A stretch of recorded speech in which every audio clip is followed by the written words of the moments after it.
Cierro grabación. Vamos a compartir la pantalla.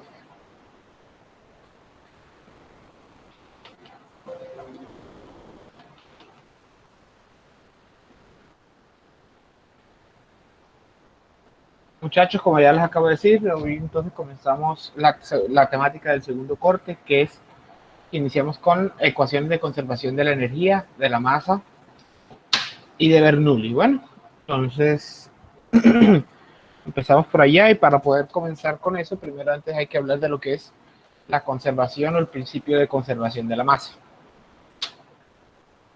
La masa como una extensión de la energía, que se supone que ya lo deben saber de su curso de termodinámica, la masa como una extensión de la energía también cumple el mismo principio de la primera ley de la termodinámica. La masa no se crea ni se destruye, solo se puede transformar durante un proceso.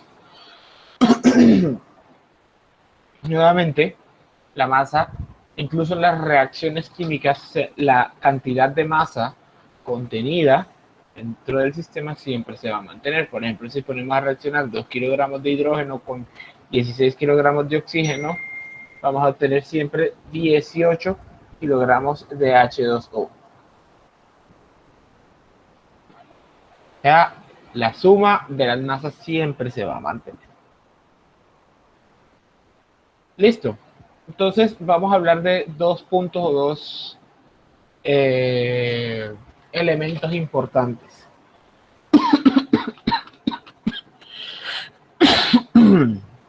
La cantidad de masa que pasa por una sección transversal por unidad de tiempo se llama flujo másico.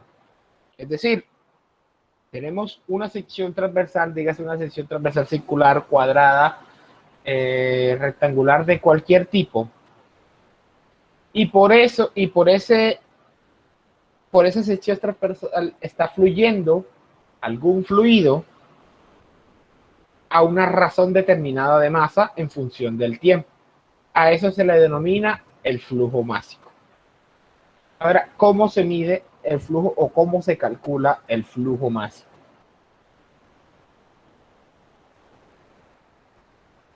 El flujo másico para áreas de sección transversal no conocidas, se habla de que el cambio en el flujo másico es igual a la densidad por la velocidad por el cambio del área o de la sección transversal del área en función del tiempo.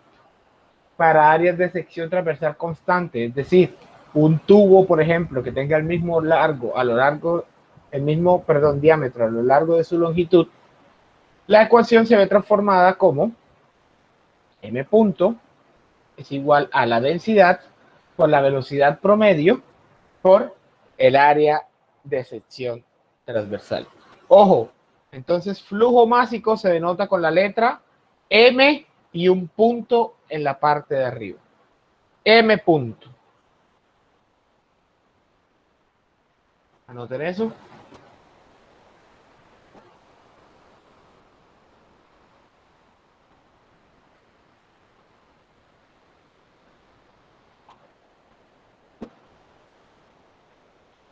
¿Está claro hasta ahí o alguien tiene alguna pregunta? ¿Cómo se llama la segunda ecuación? ¿Para qué? Para cuando el área de sección transversal es constante, por donde está pasando el fluido.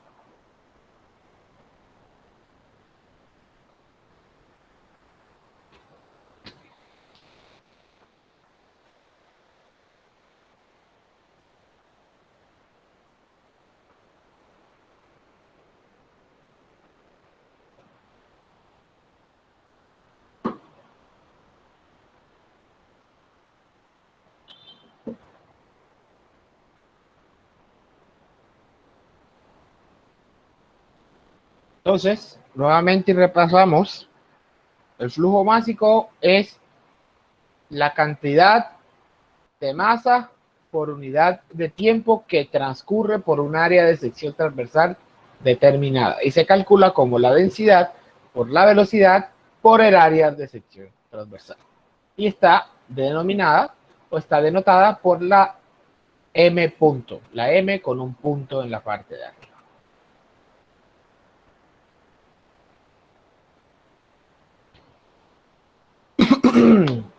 Ahora,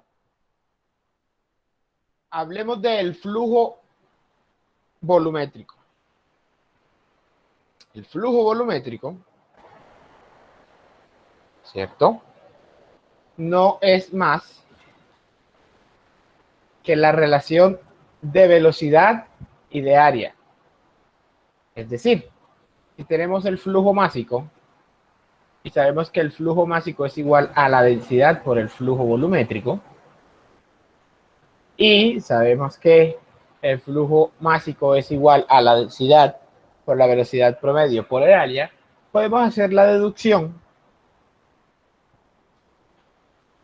de que el flujo volumétrico es igual a la velocidad promedio por el área de sección transversal.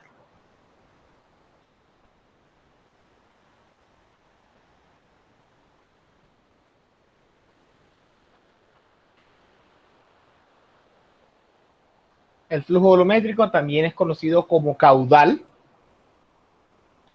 Se puede conocer de las dos formas.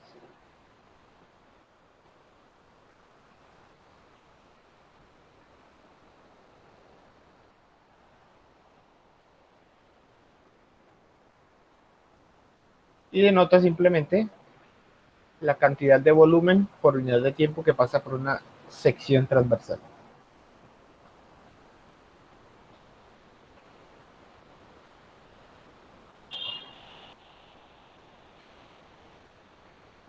Se denota con la letra V y el punto arriba.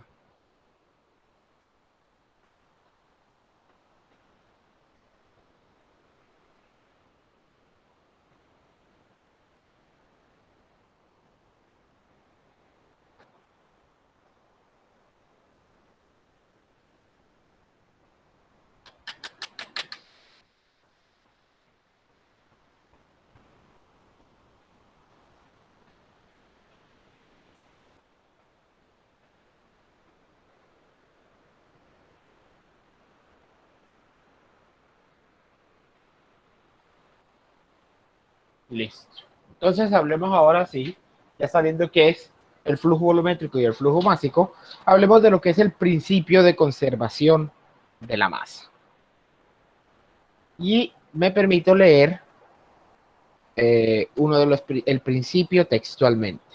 La transferencia neta de masa hacia o desde un volumen de control durante un intervalo de tiempo t es igual al cambio neto, incremento o disminución en la masa total dentro del volumen de control durante, ahí falta una palabra, es durante el proceso.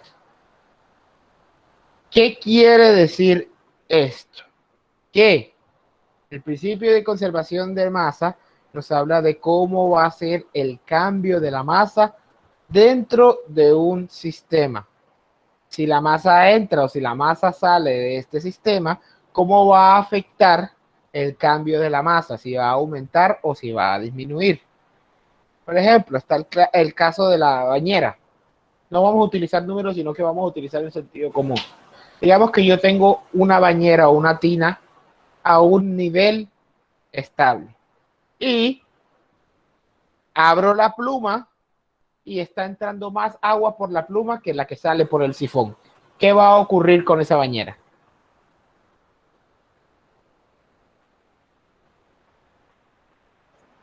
Se va a llenar más de agua. Se va a llenar más de agua. Quiere decir que el flujo másico de entrada es mucho mayor que el flujo másico de salida. Es decir, que el cambio en el flujo másico va a hacer que el nivel de agua aumente. Caso contrario, ocurrirá si por el sifón se va más agua que lo que entra por la pluma. El nivel va a empezar a decaer.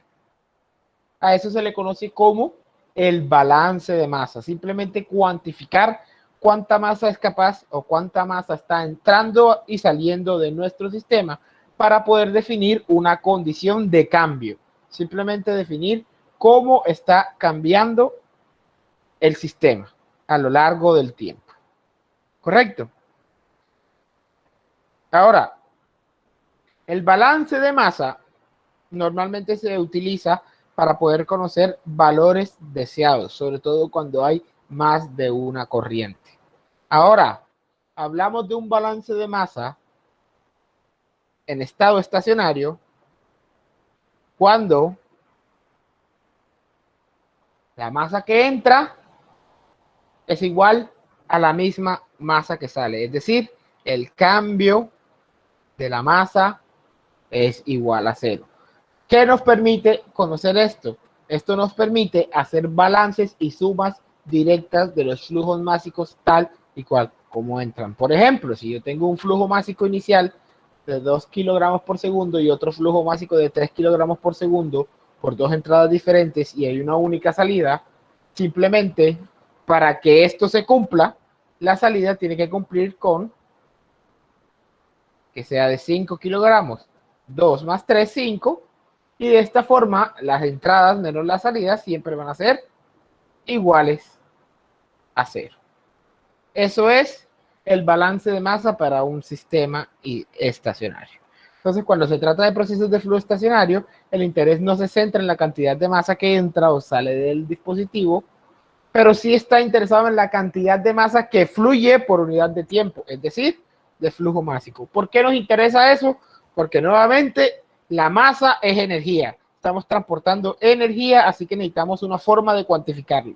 La forma de cuantificarlo más fácil es a través de la cantidad de masa que se está transportando. ¿Correcto?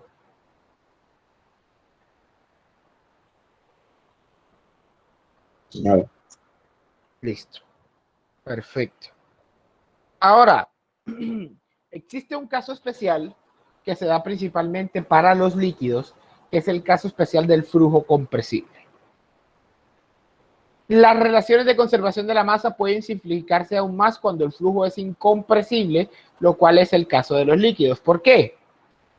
Porque al ser el caso de los líquidos, elementos completamente incompresibles, su densidad no va a variar significativamente. Es decir, que el M punto de entrada va a ser igual al M punto de salida.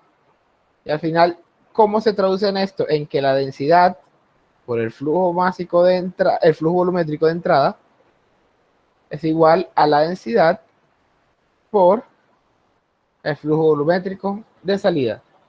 Como es incompresible, las densidades se mantienen y se van a anular llegando a la relación de que el flujo volumétrico de entrada es igual al flujo volumétrico de salida.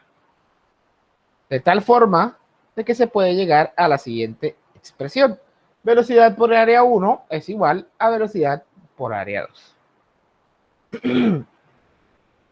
Ahora, hay que tener claro una cosa y es que esto solo se cumple cuando hablamos del caso de los líquidos. Y eso solamente si vamos a aceptar o a tener un error aceptable, porque de todas formas, con variaciones de temperatura, el agua, por ejemplo, si tiene algunas diferencias de densidades muy poco significativas, pero existe. Depende de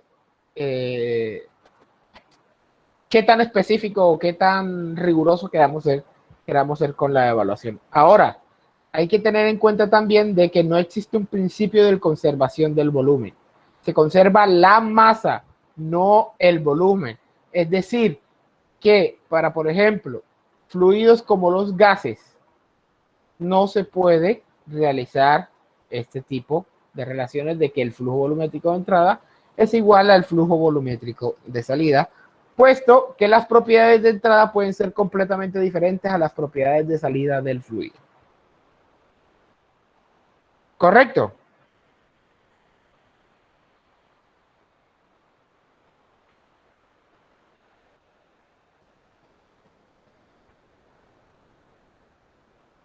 ¿Está claro hasta aquí?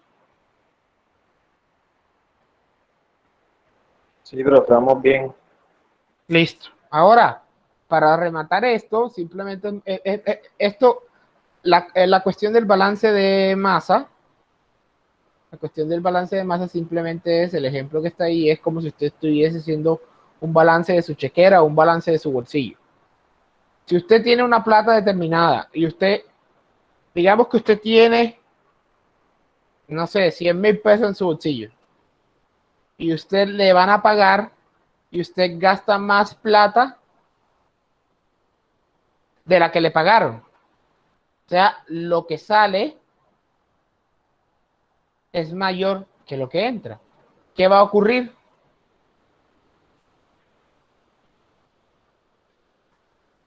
Sus ahorros van a empezar a...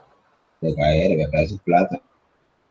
Correcto. Los ahorritos que tenía, los 100,000 pesos que tenían ahorrados, van a tener que empezar a gastarse. Ahora, si ocurre lo contrario, que usted le van a pagar, tiene esos 100,000 pesos y le van a pagar y le pagan más que lo que usted se gasta, ¿qué va a pasar con esos ahorros? ¿Qué va a pasar con esos 100,000 pesos?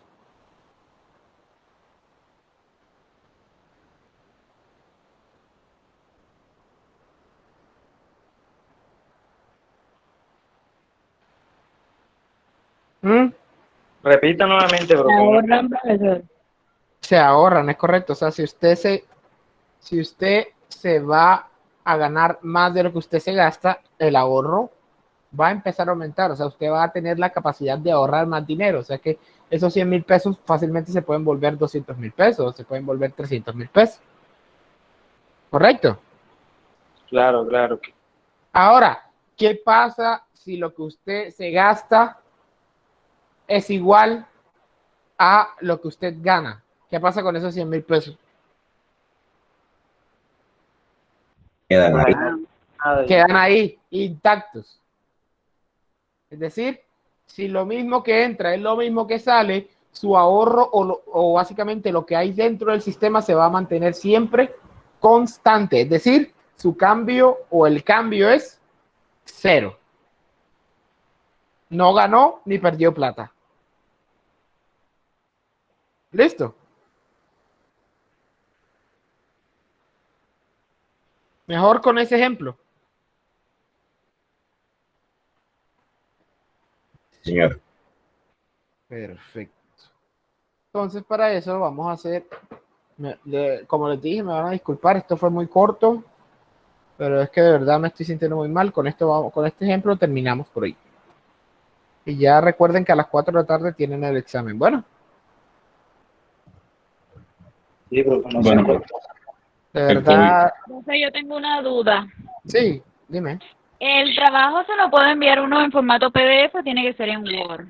En PDF. PDF, Ah, bueno. PDF. Vale, Bien. gracias. El PDF para que se me facilite la calificación, así como le hice con los... Ay, profe, yo mandé eso ayer en Word. Bueno, todavía estás a tiempo, vuélveme a mandar en PDF, por favor. Bueno, Simplemente guardarlo, guardar como PDF y listo. Listo. Bueno, entonces vamos a trabajar este ejemplo. Aquí.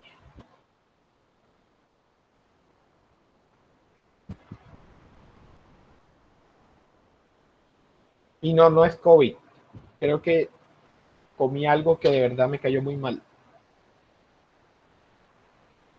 Porque desde que me levanté estoy así. De casualidad no tiene acidez. No, no tengo acidez. Son como náuseas. Y no tengo a nadie preñado. Profe, cuidado.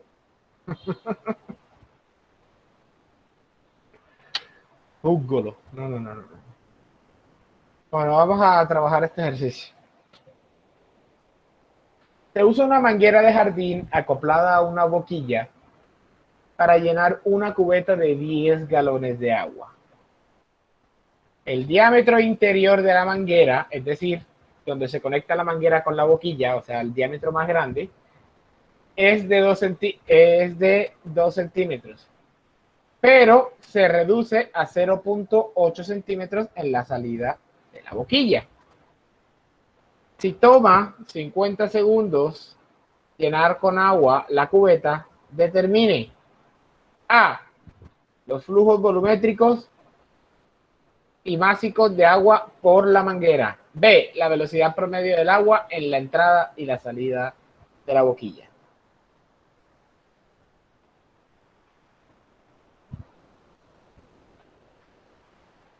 ¿Qué hacemos entonces?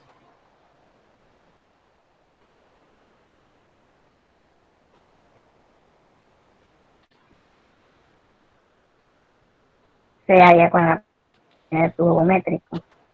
Oh, ¿en serio? Bueno, vamos para allá. Vamos pues. Entonces, primero, empecemos a sacar los datos. Se usa una manguera de jardín acoplada a una boquilla para llenar una cubeta de 10 galones. Dice que la cubeta que se está llenando es de 10 galones.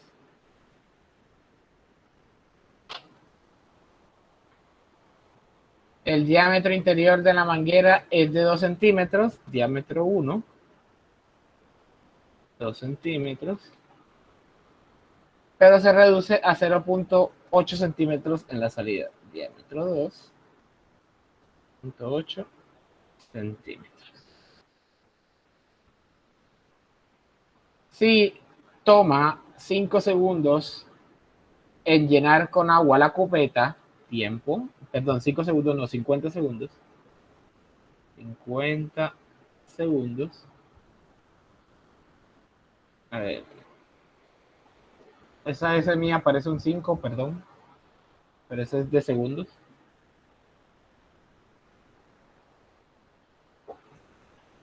Calcule los flujos volumétrico y másico de agua por la manguera.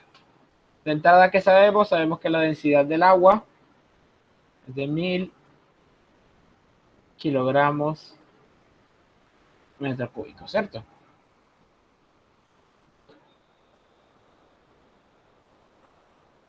Entonces, empecemos por la primera parte. Flujo volumétrico y másico de agua por la manguera. Entonces, ¿cómo calculamos el flujo volumétrico que pasa por la manguera? O sea, el flujo volumétrico 1.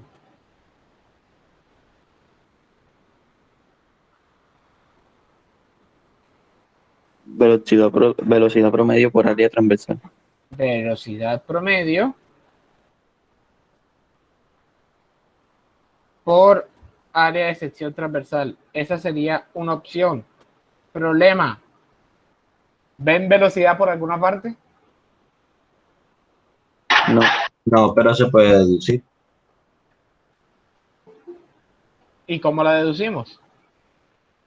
10 galones, el tiempo que tarda en llenar los 10 galones. Correcto. Entonces la definición de este flujo volumétrico nos sirve, pero para hallar la velocidad. La otra definición de flujo volumétrico, que es cantidad de volumen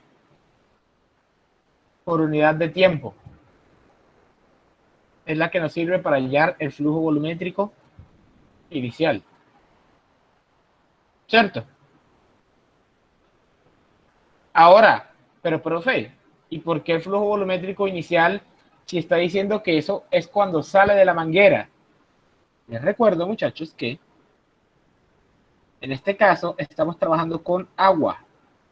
Estamos trabajando con agua, es un líquido.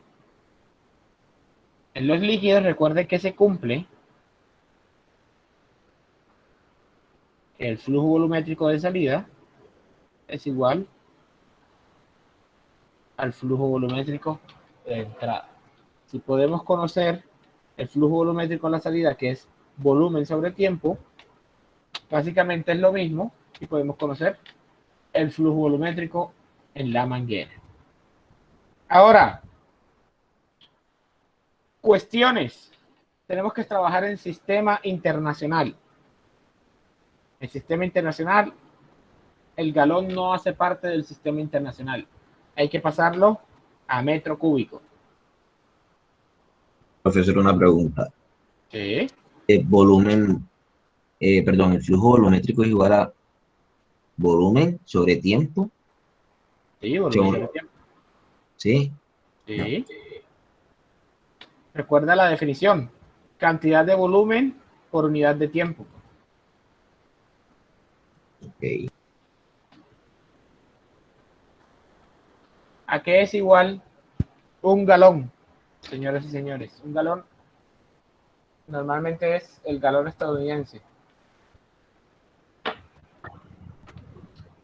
3,84. No, ese creo que es el británico.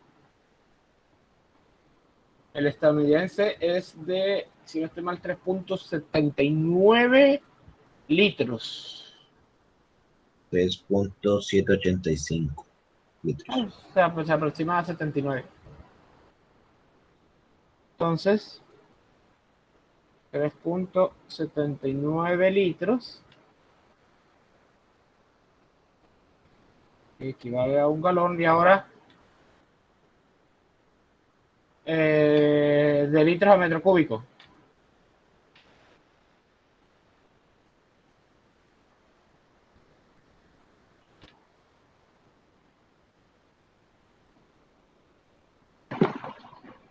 Un metro cúbico, 0,00. un metro cúbico equivale a 1000 litros. Por eso da un galón estadounidense en metro cúbico, da 0,00378 metros cúbicos. Que es de donde yo estoy deduciendo el valor. ¿Ya? ¿Cuánto nos da el flujo volumétrico? 10 por 3,79 entre 50 entre 1000.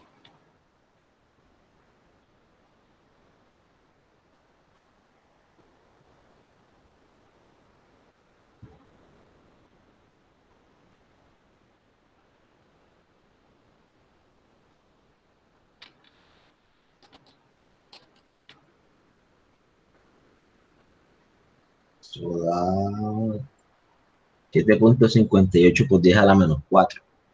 7,58 por 10 a la menos 4 metro cúbico por segundo. ¿Cierto? Ahora, el flujo másico es igual a la densidad por el flujo volumétrico. ¿Cuánto es el flujo másico?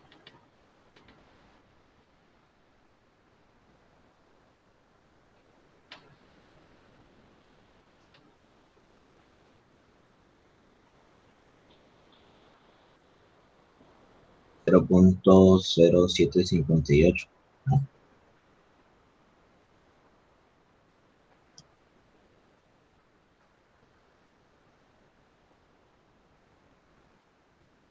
Kilogramos por segundo. ¿Vamos bien o no vamos bien? Acabamos de hallar entonces el flujo volumétrico y el flujo másico.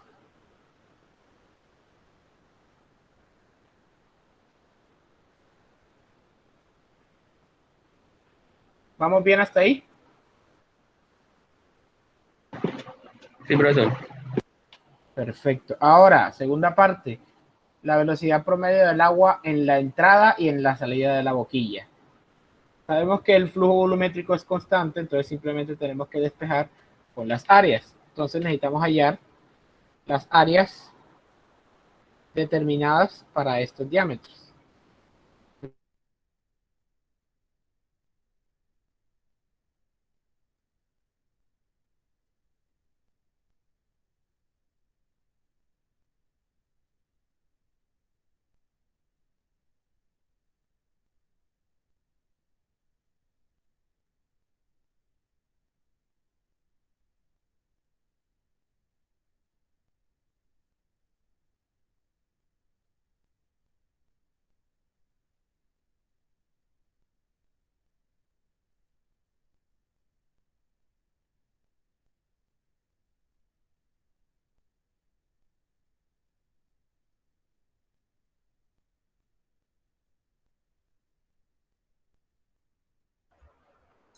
El área 1 viene siendo pi, ¿no?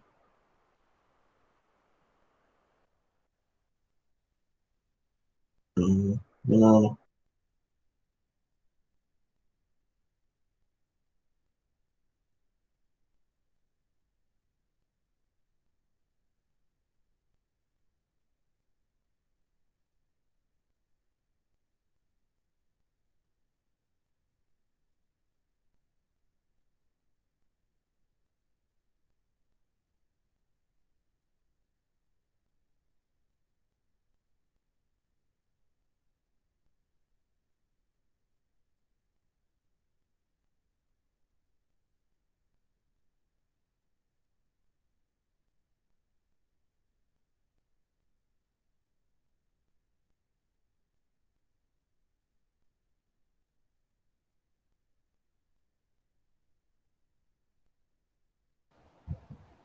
Hoy definitivamente el día no quiere que yo dé clase.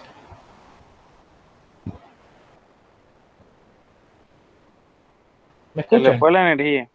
No, se fue por un momento el internet, pero ya volvió. O sea, se cayó la red por un momento. ¿Por dónde quedaron? ¿Qué fue lo último que escucharon de mí? Pues creo que me quedé hablando solo un momento. estaba pidiendo el área 1. Entonces necesitamos calcular el área. Sabemos que el área para una sección transversal circular es de pi cuartos del diámetro al cuadrado. Ojo, esto hay que pasarlo a metro y esto también hay que pasarlo a metro. Comparte la pantalla, bro. Compartir, Ah. profe. Ay, hijo de madre.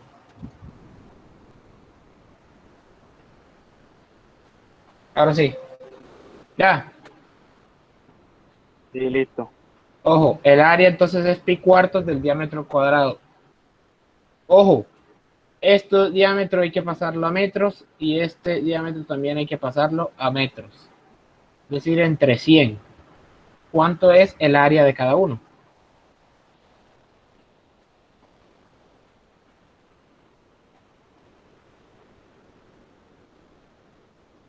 El área 1 es 3.14 por 10 a la menos 4.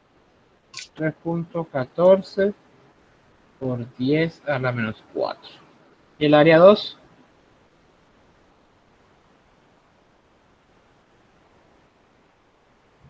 Estos son metros cuadrados. 5.02 por 10 a la menos 5. 5.02 por 10 a la menos 5 metros cuadrados.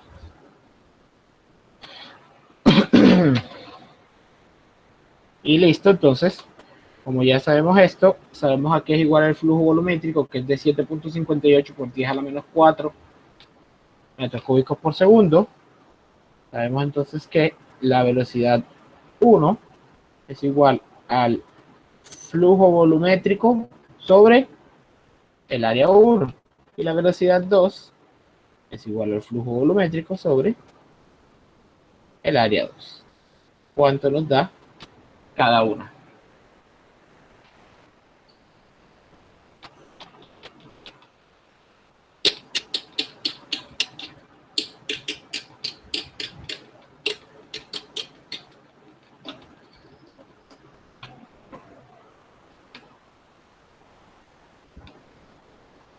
Profe, el volumen 1 es 2,4 metros por segundo.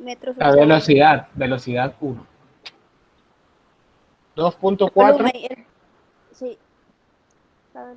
metros por segundo. Y la velocidad 2.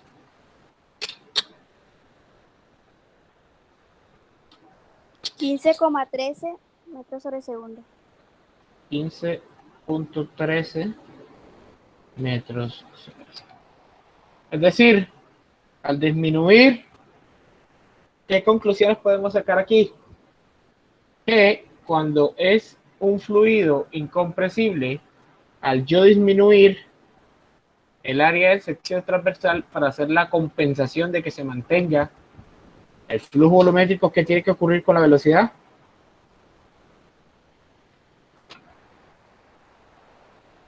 Hay que aumentar. Tiene que aumentar.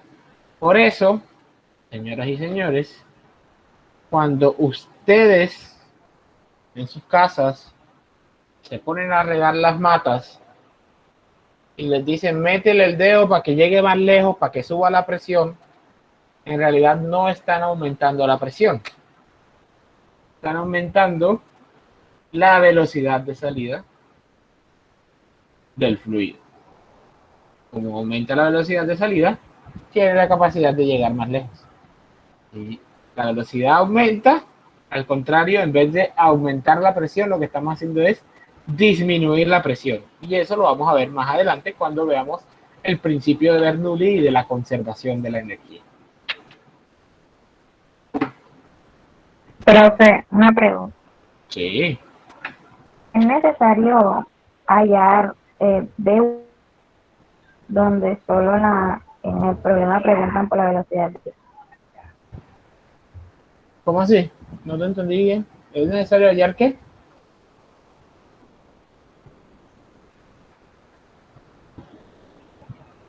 Uno. B1.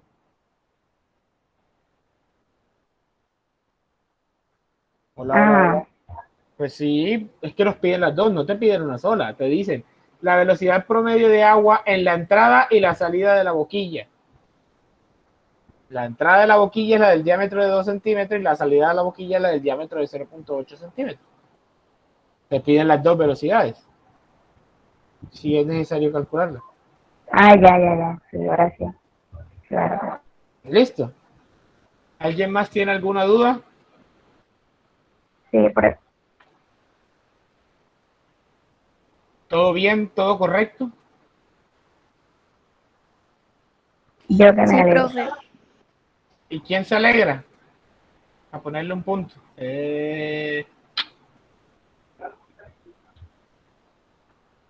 Bueno, muchachos, nuevamente me van a disculpar, pero por el día de hoy lo dejamos aquí. No me siento en disposición de continuar, la verdad.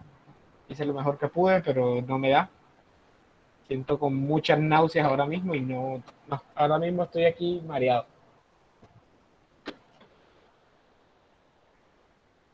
¿Terminaron de copiar?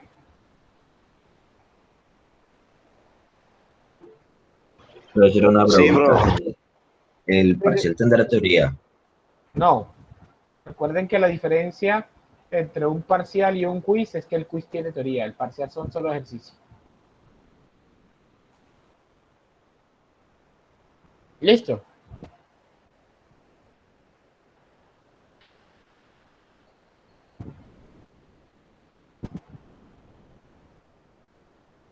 Listo, profe. ¿Cómo cuántos ejercicios puso en ese parcial?